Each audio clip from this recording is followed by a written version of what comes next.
শখের জিনিসের খুব মূল্য, হোক না সেটা কোনো খেলনা বা জিপ। হ্যালো, আসসালামু আলাইকুম এভরিওয়ান, আমি মমতা। আজকে মনটা একদমই ভালো নেই। আমাদের বাসার ছোট্ট একটা গরু কিছুদিন আগে ছোট্ট একটা বাচ্চা দিয়েছে। ওকেই মূলত আজকে বিক্রি করা হবে, এই জন্য মনটা ভালো নেই। শখের মূল্য অনেক বেশি টাকার কাছে, অনেক বেশি। এই টাকার জন্য মানুষ দুনিয়াতে কত কিছুই না করে, তারপরও শখের যদি কোনো জিনিস আটকাতে না পারে তখন কোনো কিছুই ভালো লাগে না। টাকাটা হচ্ছে এমন একটা জিনিস যে আপনি যতই তাকে ভালোবাসেন, খুব স্নেহ করেন, আদর করেন, তারপরও তার কাছে হেরে যাবেন। দুনিয়াতে কাগজের মূল্য অনেক বেশি, অনেক বেশি।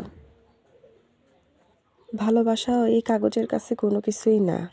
এই যে ছোট্ট একটা বাছুর হয়েছে, কত কিউট না, খুবই সুন্দর। আজকে একে নিয়ে যাওয়া হবে, বিক্রি করে দেওয়া হয়েছে। এই জন্য মূলত মনটা আজকে একদমই ভালো না।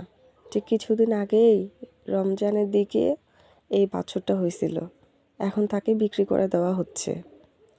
এই জন্য টাকার থেকে শখের মূল্য অনেক বেশি। মন না চাইলেও দিয়ে দিতে হবে, কিচ্ছুই করার নেই।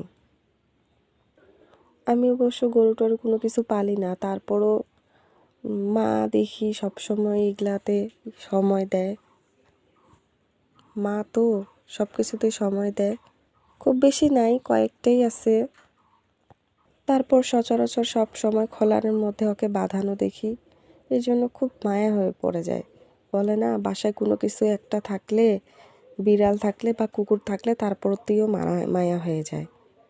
ঠিক তেমনি এই যে গরুটা আমরা না ধরলেও বা না কেয়ার করলেও সবসময় দেখি, তার প্রতি আমরা মায়ায় পড়ে যাই। মায়া একটা এমন জিনিস, দুনিয়াতে সব কিছুই চলে যাবে, কিন্তু মায়া, কারো প্রতি কারো মায়া থাকলে, ভালোবাসা থাকলে, তখন সেটাতে এমনিতেই মন খারাপ হয়ে যায়।